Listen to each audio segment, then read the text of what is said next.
detectar de que no nos estamos equivocando en reconocer su personalidad y quién es el Mashiach. El Mashiach es un ser humano por nacer o ya vive entre nosotros, ¿sí? Son las diferentes preguntas que podemos tener al respecto. Así que comenzamos con la charla de hoy.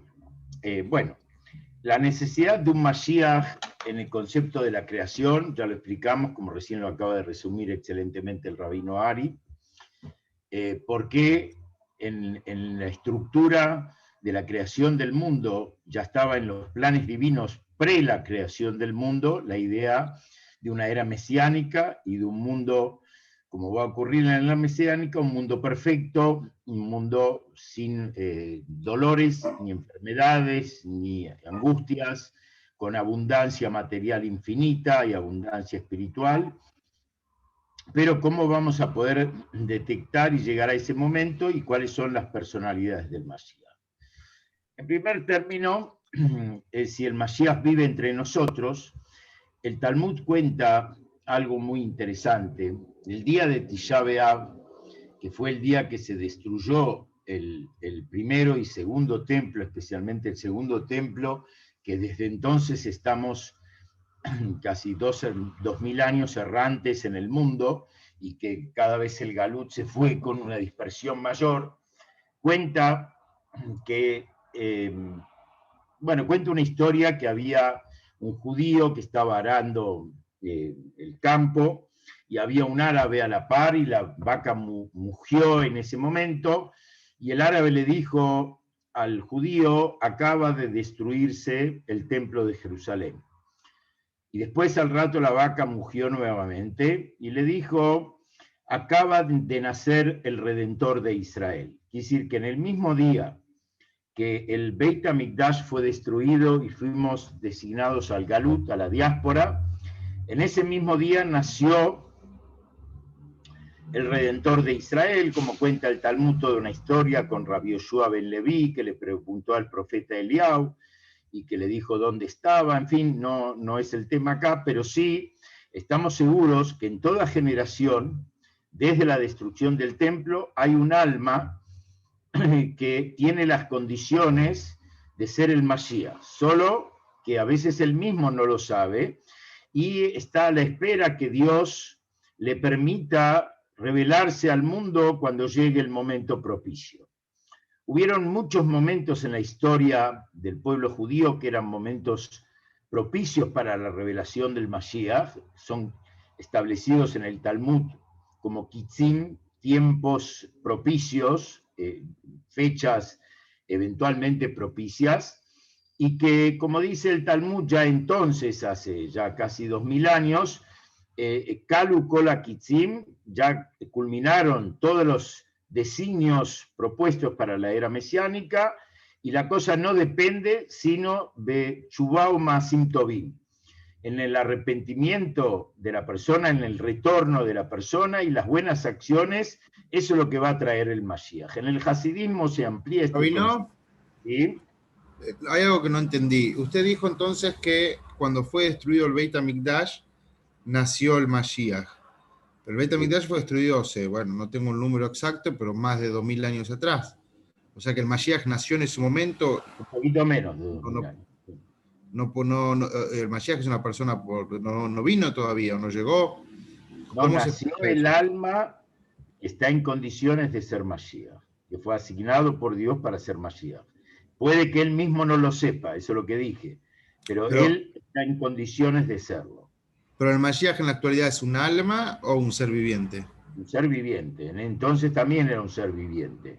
O sea, había una persona en el mundo que tenía un alma y era un ser humano viviente que estaba en condiciones de poder revelarse como Mashiach. Solo que él no tenía la notificación ni tenía la autorización por parte de Dios para poder revelarse. Y hoy en día también hay un ser humano que tiene las condiciones y que tiene incluso también lo que sería el alma que le pertenece al Mashiach. Sí, así es. Dicho sea de paso, ya que abrimos ese tema, ahí estamos respondiendo a otra de las preguntas que hicimos al principio. El Mashiach va a ser un ser humano de carne y hueso, hijo de madre y padre, o sea, un ser viviente que nace en ese momento de un papá y mamá, y que a su vez eso va a llevar después a una época que en el Talmud, en el judaísmo llamada Yemot HaMashiach, la era mesiánica. Pero la era mesiánica, Yemot HaMashiach, va a ser conducida y llevada a cabo por un ser humano descendiente. Esa es una de las condiciones importantes que tiene que tener.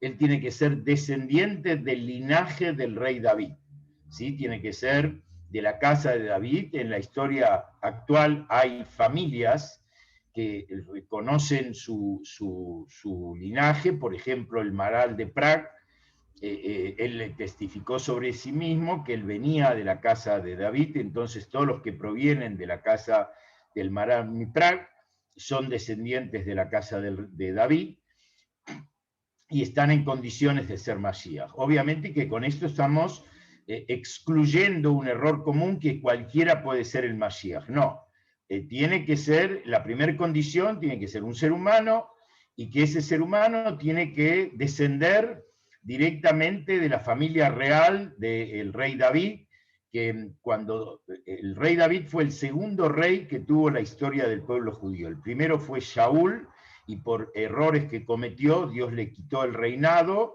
y se lo entregó al rey David para la perpetuidad. O sea que toda su descendencia, y de la descendencia del rey David proveniente de la tribu de Yehudá, ¿sí? El cuarto hijo de Jacob, de ahí proviene el linaje del Mashiach, y va a ser también, el Mashiach tiene que ser un hombre que provenga de la casa del rey David. En la actualidad hay familias que tienen esa condición, y que por saber su ascendencia, con referencias y pruebas, pero eso es irrelevante al respecto. Otra de las condiciones que tiene que cumplir el Mashiach, donde encontramos en primer término varias condiciones que trae el judaísmo al respecto. Una de las cosas que afirma Maimónides es... ¿Cómo lee la cama de Maimónides, Rabino? ¿Cómo? Este es un texto del Maimónides que dice las condiciones sobre el Mashiach. Sí. Si le parece, lo leemos. Antes que eso, quería también decir un par de cosas. En primer término, Maimónides, en las leyes de Teshuvá, de retorno al judaísmo, dice, prometió la Torá que finalmente todo el pueblo de Israel retornará al judaísmo, Sof Israel, como una promesa, dice Maimónides, y Tija Torá, que finalmente todo judío va a volver al seno del judaísmo, y entonces seremos redimidos a través de la misma, como que no es una posibilidad, sino es una promesa que la Torá hace, que finalmente todo judío vamos a retornar al judaísmo. Que esto es algo que nuestra generación en los últimos decenios estamos viendo con nuestros ojos, cómo hay un despertar increíble en la vida judía, y que muchísima gente muy alejada del judaísmo en su seno familiar hoy están encontrando su retorno al judaísmo con entusiasmo, con pasión, con esfuerzo, con dedicación. Realmente es increíble, un milagro, o como afirma el profeta Eliau, y harán retornar los hijos a sus padres. Algo es un milagro en la educación, porque normalmente la lógica es que los hijos sean educados por sus padres y por sus maestros, y para esta época dice al contrario, que los hijos harán retornar el corazón de sus padres, que también lo estamos viendo en muchas familias, que sus padres no tuvieron educación judía ni formación judía, sí un gran sentimiento judío, pero no tenían vivencia judía. Sus hijos, por distintas circunstancias, están educando y llevando, encaminando a sus padres a que vuelvan y retornen a la vida vivencial judía en sus hogares. Eso es un milagro de nuestras épocas, que nosotros somos testigos oculares de esta situación y la estamos viviendo al respecto. Por otro lado, también el Rebbe y el Rebbe anterior nos afirmaron que nuestra generación es la última generación de la diáspora y la primer generación de la era de la redención. O sea, nuestro ciclo, y como el Rebbe anterior lo afirma en su último Mahamar que dejó el Bati Leganí como una especie de testamento de alguna manera, y que el Rebbe lo explicó y lo extendió y lo desmenuzó a lo largo de los años, en la cual afirma que nuestra generación, la séptima generación del linaje de los Rebes de Chabad, va a ser la última generación del Galut y la primera de la redención. Así que nosotros tenemos que sentirnos privilegiados y orgullosos y comprometidos para que esto sea una realidad, que podamos llegar a ser la primera generación de la redención. Eso es una afirmación que tenemos en la Torá y que podemos concienzudamente confiar en ella y trabajar para que eso sea una realidad. Después en Maimónides, en otra parte, también en las leyes de Teshuvá, habla de algunas condiciones excepcionales que va a tener la persona del Mashiach. No sé, Ari, si está el texto. Cuando habla Maimónides en las leyes de Teshuvá, que ahí habla qué va a vivir el mundo en el Olam Abba y en la era mesiánica, y por qué ansiamos a la era mesiánica, y por qué tanto el judaísmo aspiraba a la era mesiánica, ahí Maimónides dice que el Mashiach va a tener sabiduría mayor que la del rey Shlomo, el rey Salomón, que sobre el rey Salomón está escrito que él fue el hombre más sabio de la tierra. El Mashiach va a ser superior a él en conocimiento y sabiduría, y va a alcanzar un nivel de profecía extraordinario, casi como Moshe, así afirma Maimónides. ¿Por qué casi como Moshe? Porque la Torá afirma que no hubo un profeta en Israel en Deuteronomio al final, no hubo un profeta como Moshe, ni en el pasado ni en el futuro, que vio y habló con Dios cara a cara, a diferencia de todos los otros profetas, pero el Mashiach va a alcanzar un nivel de profecía, un nivel de visión divina, casi como Moshe. Eso es como una introducción previa al respecto.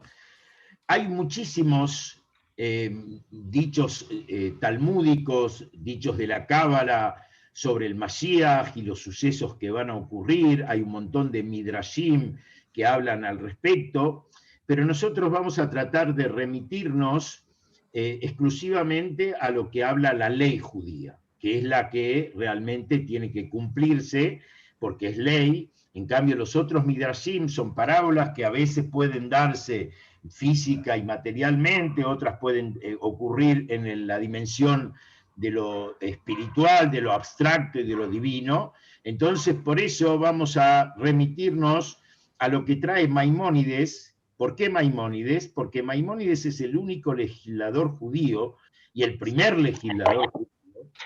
Él ordenó toda la vida judía desde antes de entrar a la tierra de Israel, durante las leyes que eran necesarias durante la tierra, que vivíamos en la tierra de Israel, y posterior a ella hasta la era mesiánica. Es el único legislador. En cambio, el Shulchan Aruch de Rabbi Yosef Karo legisla sobre la vida contemporánea del pueblo judío y las leyes que se deben aplicar ahora, pero no tanto, por ejemplo, las leyes que ocurrían en el Templo de Jerusalén cuando estaba vigente, o las leyes en la agricultura y ganadería que habían en la tierra de Israel. El único que legisla esto es Maimónides, por eso en el comienzo de su libro dice, ni Moshe ad Moshe lokam que Moshe, desde Moshe Rabenu, desde la Torá, hasta Moshe ben Maimón, que era Maimónides, no hubo otro como Moshe, y como él dice en su prólogo a su libro Yad HaZaká, que vos podés estudiar la Torá de Moshe y directamente venir a este tratado, a este libro, y entender todo sin recurrir a otro estudio para comprender la misma.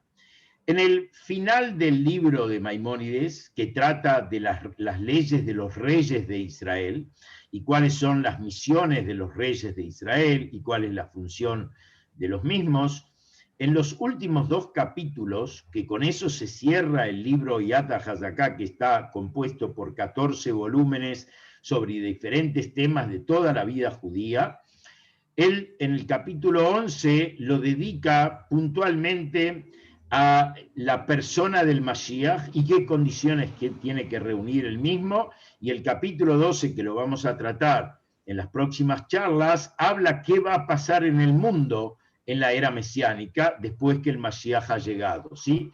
Y ahí comienza diciendo en el capítulo 11, dice así,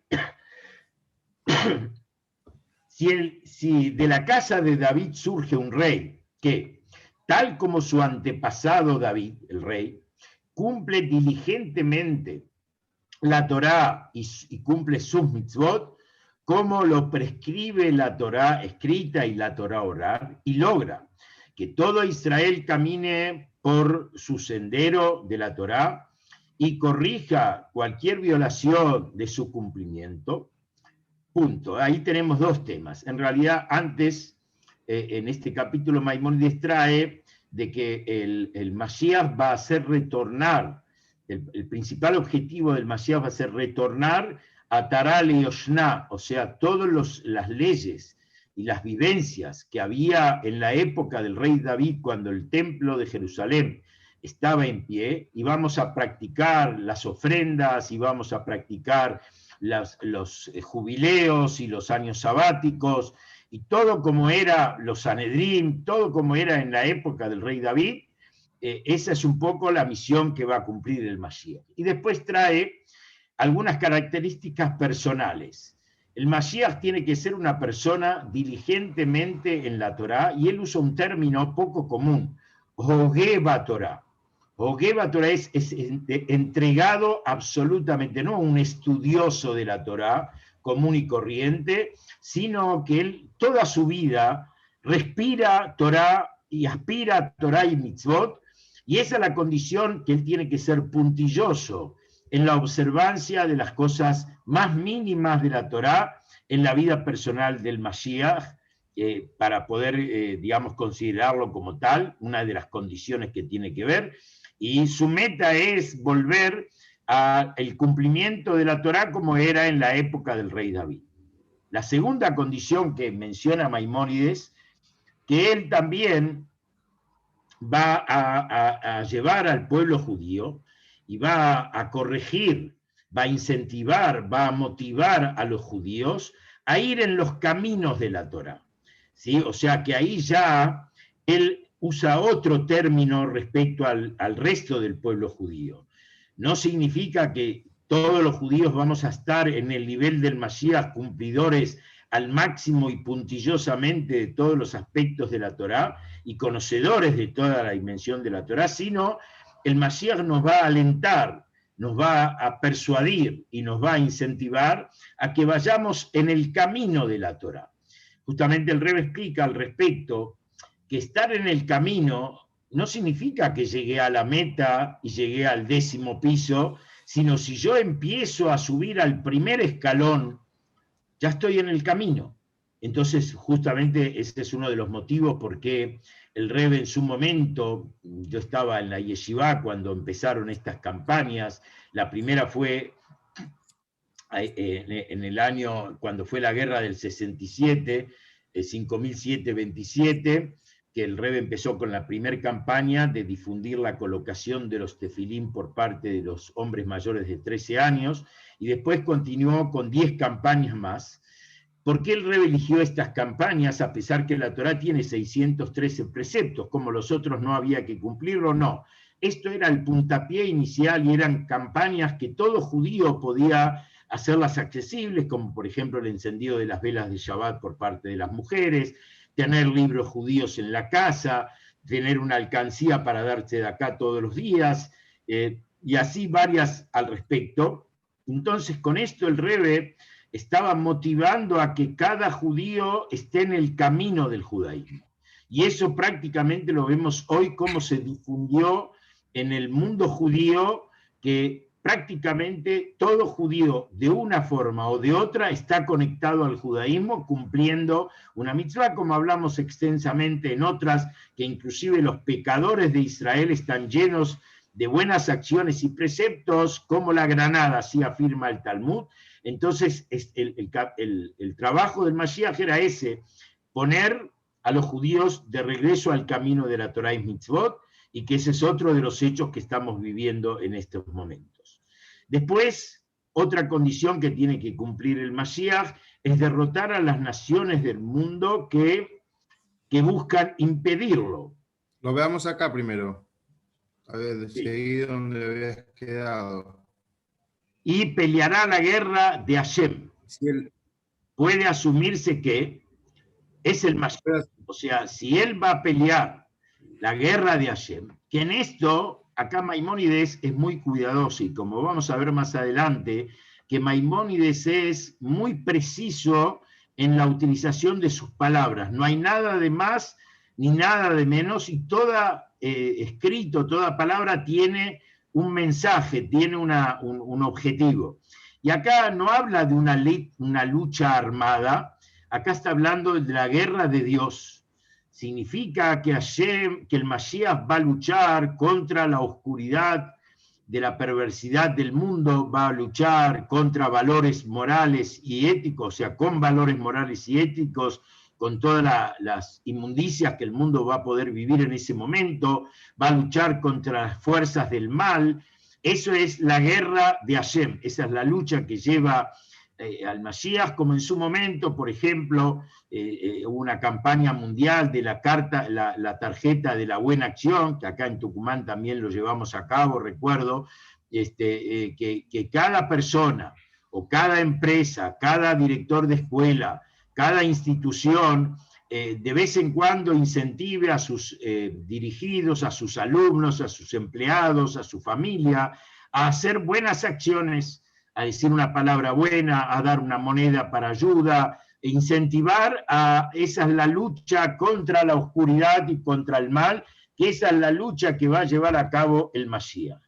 Y Maimónides acá dice algo interesante. Si el Mashiach cumplió estas condiciones, que son la de él ser un diligente cuidador del cumplimiento de estudio de la Torá y las mitzvot, encaminó al pueblo judío en sus sendas y luchó la guerra de Hashem contra la oscuridad y el mal del mundo, entonces puede asumirse que es el Mashiach. O sea, como se dice más precisamente, esta persona que viene llevando a cabo estas cosas está en condiciones y tiene los requisitos para ser el Mashiach en el mundo, ¿sí? Ahora, todavía no terminó su misión, o sea, esta es parte de las características para poder identificarlo si esta persona puede ser el Mashiach. Si él logra todo lo mencionado anteriormente y además conquista a todas las naciones que lo rodean, esa es una condición, construye el Beit HaMikdash en su lugar correctamente y reúne a los dispersos de Israel, entonces, cuando él cumpla estas tres condiciones nuevas, que es, digamos, ser soberano sobre todas las naciones del mundo, que después vamos a explicar al respecto, conquista, como dice acá, ser soberano sobre ellos, construye el Beit HaMikdash en su lugar y reúne a los dispersos de Israel, entonces definitivamente se trata del Mashiach. Esta persona ya no es que está en condiciones de ser Mashiach. Si él cumple estas tres condiciones de construir el templo, de reunir a los dispersos de Israel y llegar al mundo, a dominar el mundo con la palabra de Dios, este es el Mashiach que estamos esperando y él cumple las condiciones al respecto. Son las tres condiciones que pone Maimónides. Respecto a esto acá hay interesante, porque él habla de la construcción del Beit HaMikdash, del templo de Jerusalén, antes de la reunión de los dispersos de Israel.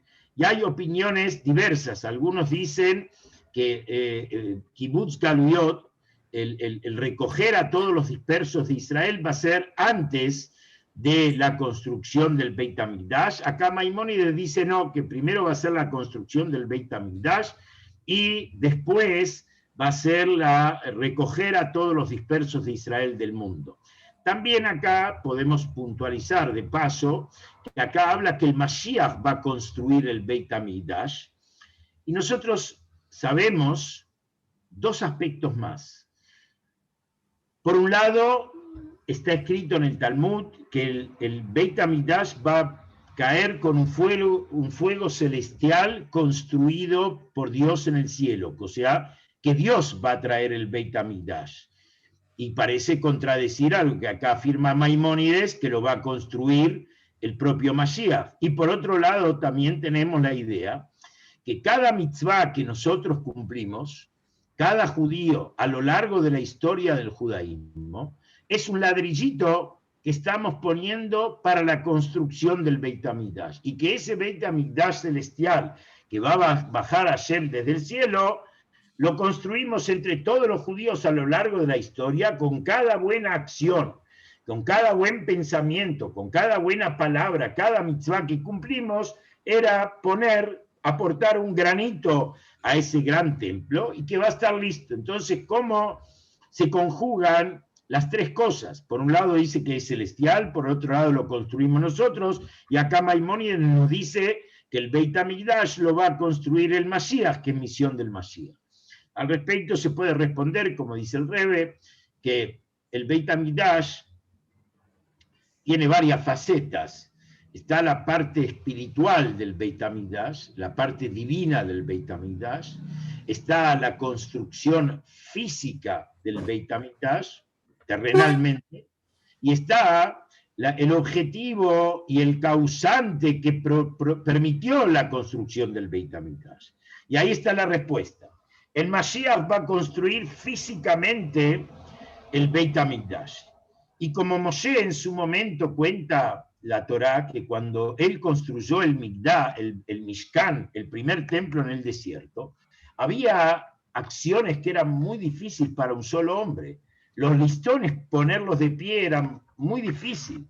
Y Dios le dijo, vos hacés lo tuyo y yo te voy a ayudar. O sea, como que Dios lo acompañó y que Moshe pudo construir algo que a un humano solo le era difícil hacerlo. También así va a ser con la construcción del Beit HaMikdash, que va a ser el Mashiach. La parte espiritual, divina, la divinidad va a caer con un fuego celestial del cielo y el objetivo de la misma lo va a hacer el pueblo judío a lo largo de la historia, que ellos permitieron que ese Mishkan y ese Beit HaMikdash sea reconstruido aquí abajo en el mundo. ¿Sí? O sea, esas son las respuestas a lo que menciona Maimónides en el objetivo de la construcción del Beit HaMikdash. En general, estas son las... Acá está el otro texto que habíamos hablado de Maimónides que vos mencionaste.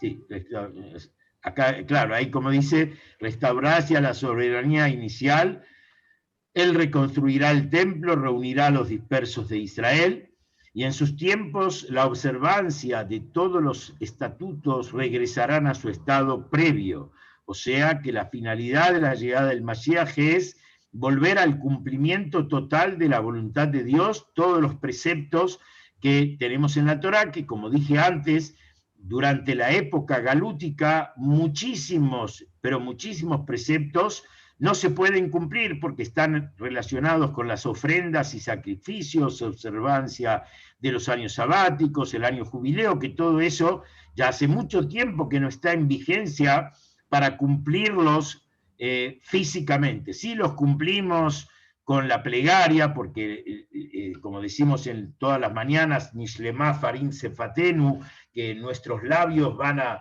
reemplazar a las ofrendas del Beit HaMikdash, y todas las plegarias que hacemos tienen que ver con los servicios del templo, pero todo es un estado abstracto, no físicamente como era en la época del rey David, y por eso o sea, eso es lo que va a lograr el Mashiach, llevar a restaurar el cumplimiento de la Torá como era en su totalidad, como fue en la época del rey David. Y ahí continúa Maimónides diciendo dos aspectos.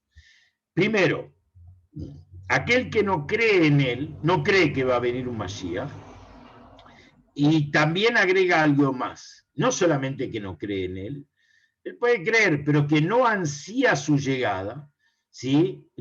Como dice en los 13 Anima Amin bemunash lema, beviata Mashiach bechol yom sheavo, yo creo con fe completa en la llegada del Mashiach que todos los días puede venir, y a falpi sheitmamea hakelo bechol yom sheavo, y a pesar que se demora, lo voy a esperar en todo momento. O sea que hay dos condiciones en la creencia del Mashiach. La primera condición es creer que el Mashiach va a venir.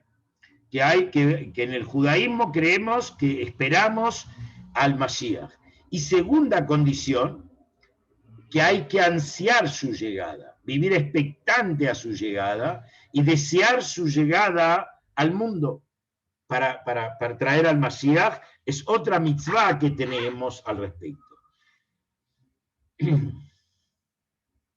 Entonces, dice Maimónides que aquel que no cumple estas dos condiciones de creer en el Mashiach o ansiar su llegada, niega no solamente las declaraciones de los demás profetas que abundan en ellas los pronósticos de la llegada del Mashiach y los sucesos que van a pasar, sino también en la Torá misma, en el Deuteronomio, en el Pentateuco, y a nuestro maestro Moshe está negando, ¿sí? Porque también en la Torá y Moshe Rabenu afirman sobre la venida del Mashiach y que tenemos que ansiar su llegada. O sea, es un hereje no solamente en las palabras de los profetas, sino que también en las palabras de la Torá misma y en las profecías de nuestro maestro Moshe.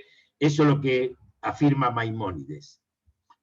Esto se demuestra en el testimonio de la Torá acerca de su llegada. O sea, ¿cómo sabemos que la Torá lo afirma y el que no cree en ella está negándolo? Y trae al respecto Maimónides dos aspectos. Dios, primero dice en Deuteronomio, Dios te hará retornar del cautiverio y se compadecerá de ti y te reunirá otra vez de entre todas las naciones. O sea, así Moshe dice en Deuteronomio, Beshab Hashem et Shvutja, y Hashem te hará retornar del cautiverio por las tierras que te ha dispersado, como está escrito cuando hablaba de la dispersión del pueblo judío, y como explicamos la semana pasada, ¿para qué era la dispersión del pueblo judío? Era para traer divinidad a todos los rincones del mundo, y todos los rincones donde le tocó a la comunidad judía vivir, allá llevaron divinidad y conectaron ese espacio del globo terráqueo con Dios, con su creador, y trajeron divinidad a ese lugar. Ese es el motivo principal del Galut y por qué fuimos dispersos. Y después Dios se compadecerá, porque el Galut es mucho sufrimiento, mucha oscuridad, mucho dolor, mucha tragedia, como lo vemos a lo largo de la historia, y va a haber mucha oscuridad previa a la llegada del Mashiach, y ahí te reunirá otra vez de entre las naciones, dice Dios, o como en otra frase, que Maimónides no la trae acá, que dice, si tu hábitat estará entre los confines del cielo, de allí te recogerá Dios, ¿sí? Que la Torá habla que puede haber en la luna un shopping y que puede haber en Venus una linda playa, no lo niega, porque dice que de los confines del cielo Dios te recogerá. Lo que respecto a esto, dicho sea de paso, ya que lo mencionamos y muchas veces se pregunta, el Rebbe afirma que puede haber vida en otros planetas, nunca una vida más inteligente que la humana, y con el libre albedrío que tiene el humano. Y el Rebbe dice, ¿por qué? Porque si no, tendría que haber habido en esos lugares una entrega de la Torá. Dios no crea el mundo porque está aburrido y lo pone para nada. Lo pone con un objetivo. El mundo fue creado para el día de Matán Torá, la entrega de la Torá. ¿Para qué? Para llevar al mundo a su perfección y su máximo anhelo de hacer una morada para Dios, traer divinidad a este mundo. Para eso Dios lo creó. Entonces, si en Marte habría un género humano o un género de seres pensantes y con libre albedrío, tendrían que tener también un objetivo y tendrían que haber tenido un Matántora. Puede haber seres inclusive más poderosos física o estructuralmente que el hombre, como el mar, pero el hombre tiene la inteligencia de dominar al mar, a pesar que el mal es mucho más fuerte que la persona, pero él con sabiduría puede tener diferentes artimañas y objetos como poder controlar al mar eventualmente. Lo mismo en los planetas, todo el circuito de las órbitas están para servir a este mundo, y este mundo está para servir al ser humano, y el ser humano en general y en su conjunto, que es una sociedad entre toda la civilización y el pueblo de Israel, están para cumplir el objetivo principal de la creación, que es divinizar y elevar lo mundano a Dios y traer a Dios a este mundo terrenal. Esa es la finalidad, y por eso nada está separado y disperso, como dice la Cábala, alma de pruda. El mundo separado, que cada uno hace lo que quiere y parece que una cosa no tiene que ver con la otra. No, el mundo verdadero es alma de Itcasia, el mundo cubierto. ¿Cuál es el mundo cubierto? La Cábala explica la diferencia que hay entre el mundo terrenal y el mundo del mar. Cuando uno mira el mar, ¿qué ve? Agua, solamente agua. Pero es consciente que bajo ese agua hay un mundo entero. Hay minerales, hay vegetales, hay animales, hay todo tipo de animales y cosas maravillosas bajo el mar. Pero cuando uno mira el mar, ¿qué ve? Solamente agua. Y todos los seres que viven dentro del agua, depende su existencia del agua. Pueden vivir un poco fuera del agua, pero su hábitat natural es el mar, es dentro de las aguas, y no se ven cuando están dentro de las aguas, se ve solamente mar. En la tierra, que es alma de Idgalia, el mundo revelado, así dice la Cábala, ¿qué vemos? La diversidad, plantas, bichitos, hombres, piedras, montañas, toda la diversidad que hay.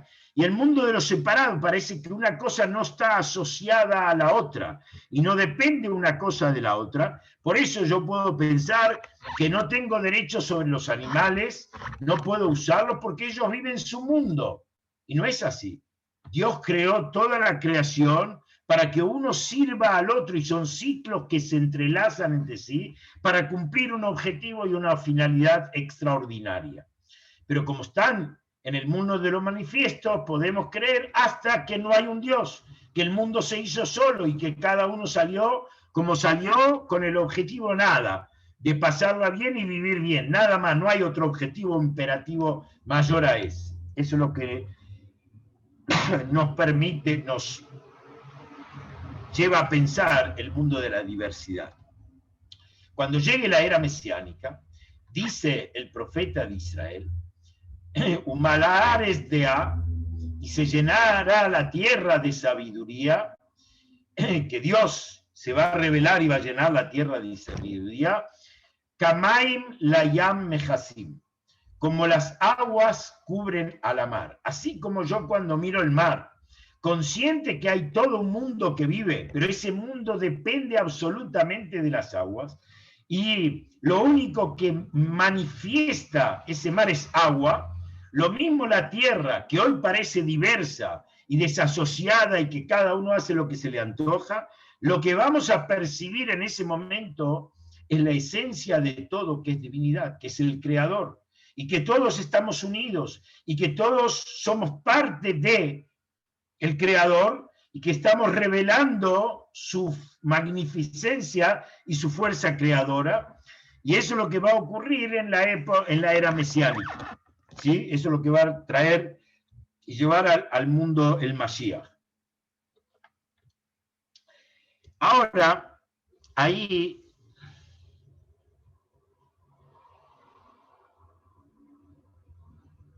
bien, ahora vamos a continuar con lo que describe Maimónides porque en esto de Maimónides podríamos hacer muchas preguntas.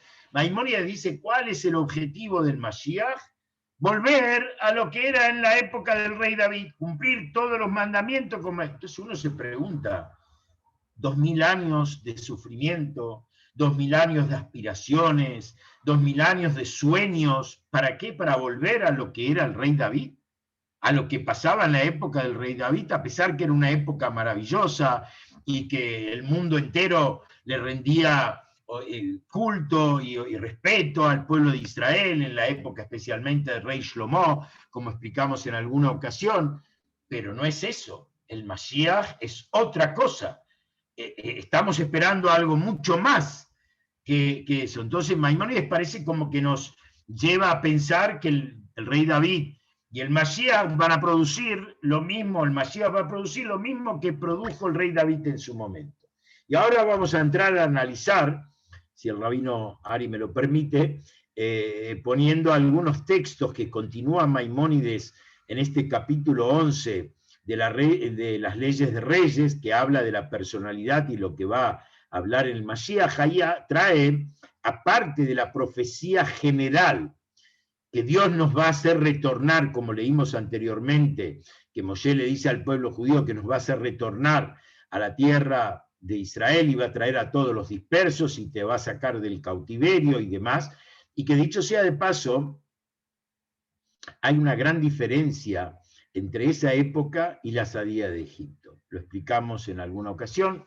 En la salida de Egipto era optativo, el que no quería salir se quedó ahí, y de hecho salió solamente un quinto del pueblo judío. El 80% quedó en Egipto y murió en Egipto porque ellos no quisieron la redención, no quisieron salir, estaban cómodos, estaban asimilados y no quisieron salir. En cambio, en la futura redención afirma el profeta de Israel, Loidaj mimenu nidaj. No va a quedar marginado ningún judío, sin excepción.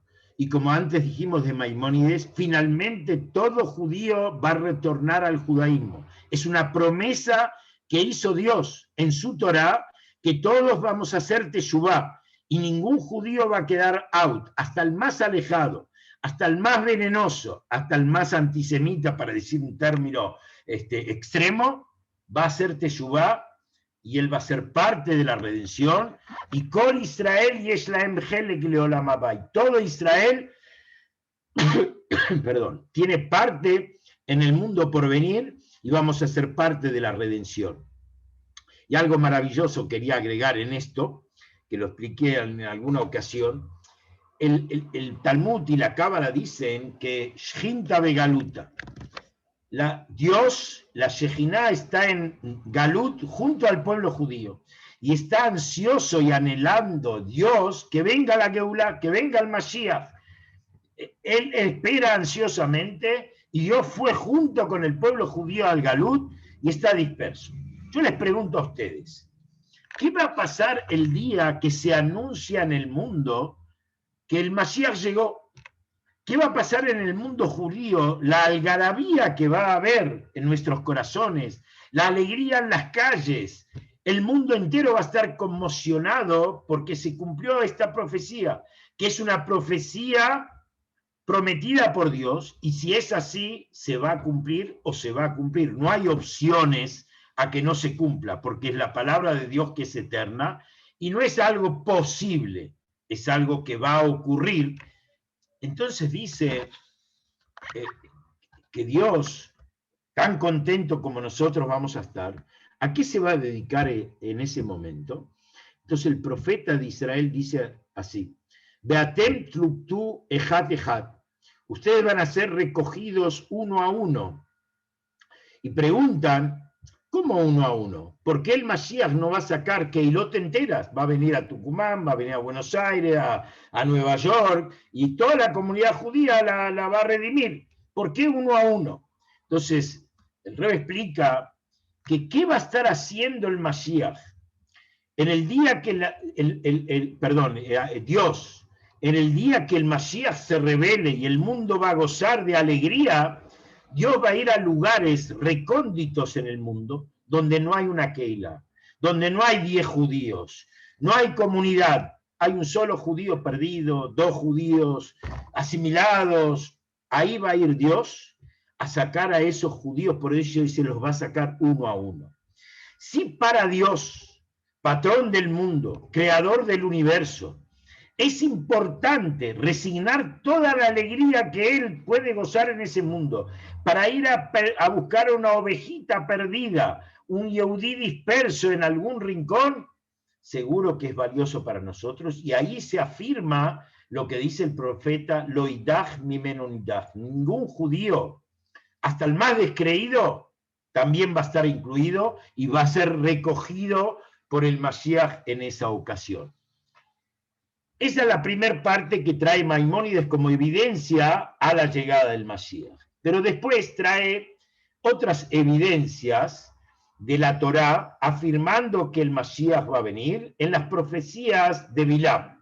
Las profecías del profeta Bilam, que fue contratado por el rey de Moab, Balak, ¿para qué? Para maldecir al pueblo de judío y destruirlo cuando Moshe avanzaba hacia la tierra prometida y tenía que pasar por Moab, ¿sí? Por la tierra de Moab, la tierra de Midian. Entonces ellos temblaron después de lo que había hecho Moshe con dos grandes reyes, Sihón y Og, que ellos eran las potencias, Moshe los había vencido, llamaron a Bilam a que maldijera al pueblo judío y los destruyera. Y Bilam era un profeta no judío, con una profecía inmensa, pero era muy vanidoso y altanero.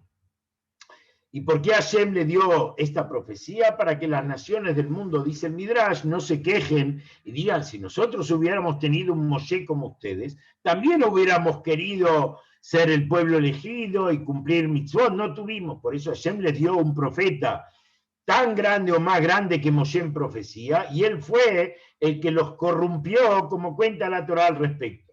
Pero en esas profecías que él no podía decir lo que Dios no le ponía en su boca, finalmente en él están las mayores profecías y más grandes profecías que el profeta Bilam pronosticó para el pueblo judío hasta el final de los tiempos. Y ahí trae diferentes 4 profecías, 4 estrofas que dice el profeta Bilam respecto a esto. La primera dice, Arenu veloatá. A ver, ¿está el texto, Ari? Sí. No. No es esto. Ah, sí, ya lo pongo. Ahí Bien. está. Ahí está. Dice, la primera profecía, esto es texto de Maimónides, ¿sí? Tomado de la Torá, dice así, lo veo, pero no ahora. Se refiere a David, al rey David, dice el Talmud. Lo miro, pero no será pronto. Se refiere al Mashiach. En esta profecía que dice, Arenu velo atashi, venu velo Karov, esta es la frase de texto bíblico de la Torá, que lo veo, pero no es ahora, y lo miro, pero no es pronto, se refiere al Mashiach.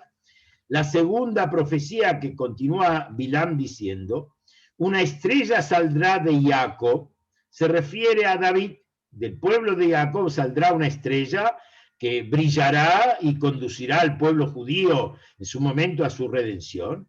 Y después continúa diciendo, y un cedro surgirá en Israel. Se refiere al Mashiach, es la segunda profecía, o sea, él va haciendo un comparativo entre el primer redentor, el primer rey de Israel, el Mashiach tiene que ser un rey, el primer rey de Israel, que fue para perpetuidad del rey David, y hace un comparativo con el Mashiach permanentemente. El tercero pronóstico que habla, aplastará a los príncipes de Moab, así trae la profecía de Bilam, se refiere al rey David, que él va a aplastar a los enemigos de Israel, el rey David era un guerrero, y a todos los vecinos que ponían en peligro al pueblo de Israel, como dice la Torá en Shmuel, que el rey David golpeó a Moab y los midió con un corcel, ¿sí? El sometimiento hacia al rey, la conquista de ellos, y ellos sentían un gran respeto y una gran subyugación al rey David y al pueblo de Israel. Atravesará a todos los descendientes de Shet, que todos los descendientes de Shet significa a toda la humanidad, porque la humanidad cree que nosotros venimos de Caín y Abel, los primeros hijos de Adán y Eva, pero en realidad de ellos no quedaron descendencia. Caín y Abel no dejaron descendencia. Caín mató a Abel y consecuentemente su descendencia desapareció. Después de ello, Adán y Eva tuvieron un hijo llamado Shet, y de ese hijo Shet viene toda la humanidad, todo el género humano. Entonces, el rey Mashiach atravesará a todos los descendientes de Shet, se refiere al Mashiach, sobre quien la Torá afirma dominará de mar a mar. En Zeharia dice que él va a dominar de un mar a otro, de un extremo a otro. Entonces vemos el comparativo que hay entre el rey Mashiach y el rey David. Voy a abreviar, esto es un análisis extraordinario que hace el Rebbe en por qué Maimónides no se conforma en decir en forma genérica, como dijo en la primer profecía de la Torá, que digo, como está dicho en las profecías de Bilam, en forma general, ¿sí? Y no, trae minuciosamente 4 estrofas. ¿Y por qué? Porque Maimónides está afirmando con esto y respondiendo a la pregunta que hicimos antes. ¿Cuál va a haber cambio en el mundo? Si vamos a hacer lo mismo que en la época del rey David. Y hay una pregunta más fuerte. El primer redentor de Israel, ¿quién fue? Moshe. El primer rey de Israel fue Moshe en realidad. Y el primer profeta de Israel, ¿quién fue? Moshe. Entonces, ¿por qué Maimónides trae el punto comparativo con David? Tendría que hacer de Moshe es el primer redentor, como afirma el Talmud. Moshe va a ser el último redentor, que el Mashiach va a tener parte del alma de Moshe. ¿Y por qué lo metemos al rey David en el medio? ¿Está clara la pregunta? ¿Por qué no tomamos a Moshe como referente de esto? Y la respuesta es, en diferentes aspectos, que Maimónides acá es meticuloso en mencionar cada uno de las mismas. La primera, que dice que lo veo pero no ahora, está hablando de que el rey David va a venir a redimir al pueblo judío, va a restablecer la seguridad, el orden en Israel, y va a cumplirse los preceptos, se va a construir el Beit HaMikdash. En la época del Mashiach también va a pasar eso, pero el Mashiach va a superar y va a corregir y completar la misión que el rey David no cumplió, no alcanzó a cumplir. Y como vamos a ver en los próximos pronósticos, hay 4 partes que tiene este concepto, que tiene que ver con, primero que todo, hacer volver la vida judía en su plenitud. El objetivo principal de la llegada del Mashiach es restablecer la ley judía, pero en un nivel muy superior a lo que era en la época del rey David. Todos los conceptos tienen que ver con eso, y el Mashiach va a ser todavía en un nivel más elevado. La segunda, que dice, una estrella saldrá de Jacob, y respecto al Mashiach dice, un cedro surgirá de él. El rey David era una estrella está en el cielo. Entonces, él era admirado por el pueblo judío, era un héroe para el pueblo judío. David Melech Israel Jai Bekayam era el rey soberano, pero era distante del pueblo judío. Era como una estrella, no la podemos tocar. Él no se involucraba directamente con el pueblo judío. En cambio, el Mashiach dice no, él será un cedro, o sea que, y también en Jacob, perdón, en la época del rey David habla del nombre Jacob. Jacob es la parte de talón, que significa la parte baja, la parte humilde del pueblo de Israel. En cambio, el Mashiach está hablando sobre Bené Israel. Entonces, él va a involucrarse, va a incentivar, va a inspirar, no solamente con el ejemplo, sino con persuadir, con cariño, con amor, con incentivo, con entusiasmo a la gente para que vuelva al judaísmo. y va a hacerlo con todos. Bené Israel, los ricos, los pobres, los sabios, los sencillos, los humildes, los ignorantes, los alejados, a todo el pueblo judío. Esa es la diferencia que va a producir el Mashiach respecto a la época del rey David. Y por eso trae una segunda estrofa y no se conforma Maimónides con incluirlo todo globalmente. Después el Mashiach, que va a tener que hacer, luchar la lucha de Dios, así trae Maimónides. Entonces esto es lo que trae también en la profecía de Bilam. ¿Y qué dice respecto al rey David? Que el rey David conquistó a los pueblos de Moab, ¿correcto? Primero que todo, habla de una conquista, ¿sí? Y segundo, solamente, no al mundo entero, habló solamente de los vecinos del pueblo de Israel. Y de hecho, los vecinos esos que aceptaron la sumisión al pueblo de Israel y el gobierno del rey David, interiormente seguían manteniendo su odio al pueblo judío. Y de hecho, produjo que en un momento dado vino el Galut, y los enemigos de Israel que rodeaban dispersaron al pueblo judío y lo expulsaron de su tierra. En cambio, en el Mashiach está escrito algo totalmente distinto. Él dice que atravesará a todos los hijos de Shet, o sea, una expansión mundial. En todo el mundo va a ser este concepto, y que el Mashiach lo va a hacer, la guerra que va a hacer el Mashiach hacia todas las naciones del mundo, no va a ser una guerra bélica, va a ser una guerra mental, o sea que él va a explicar y va a demostrar al mundo todas las virtudes de la divinidad, de la importancia de Dios, de la moral, del cumplimiento de los mandamientos divinos, que el mundo no es una selva y cada uno, sino que esto tiene un dueño, y que la humanidad toda va a adherir y va a ayudar al pueblo de Israel para forzarlo, digamos, porque saben ellos que depende el bienestar de la humanidad del cumplimiento de la voluntad de Dios, que todo judío y el mundo entero reconozca la voluntad de Hashem. Y por eso, respecto al Mashiach, cuando habla de que él va a atravesar a todas las naciones del mundo,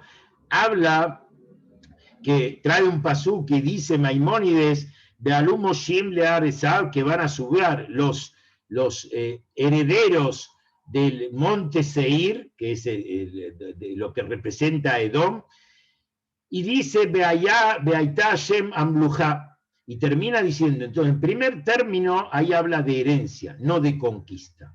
Herencia es algo natural, algo que alguien da, el padre da al heredero voluntariamente, un heredero no conquista la riqueza del otro. Un usurpador, para llamarlo de alguna manera, conquista al otro y lo somete. Eso es lo que pasó en la época del rey David.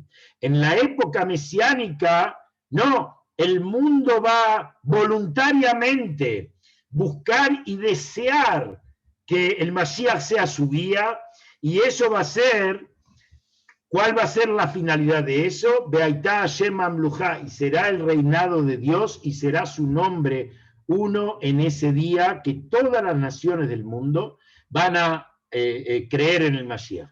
Y voy a concluir con esta parte, algo importante que no está mencionado en estos textos, pero Maimónides lo trae, e inclusive Maimónides sufrió la censura en la época de la Inquisición, y por eso una parte de su texto fue eliminado, pero en la nueva versión de los textos que se recuperaron, en algunas ediciones de Maimónides, está al respecto. Maimónides trae algo interesante, y con eso está respondiendo a muchas preguntas que podríamos surgirnos.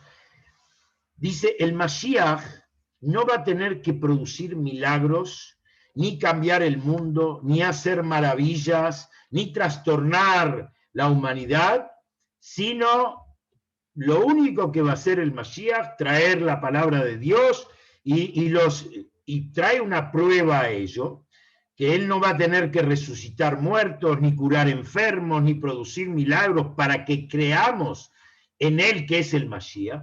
Trae una prueba, Maimónides, lo que cuenta el Talmud con Bar Kosiva.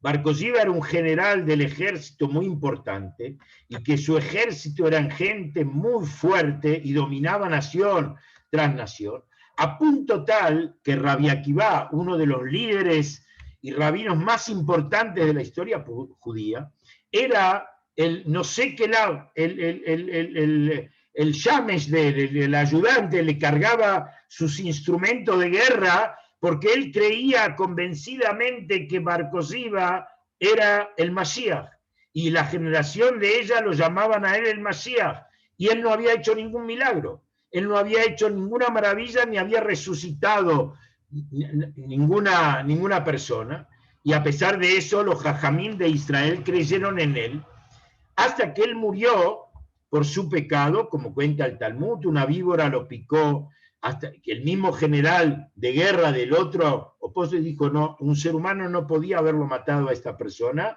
Fueron a investigar porque alguien trajo la cabeza de él y encontraron que una víbora en el baño lo había picado, lo había matado por un pecado que él había cometido puntualmente, y ahí se dieron cuenta que Bar Kokhba no era el Mashiach que Hashem tenía previsto al mundo, y fue un falso Mashiach. Repito a esto, ¿por qué trae Maimónides esto?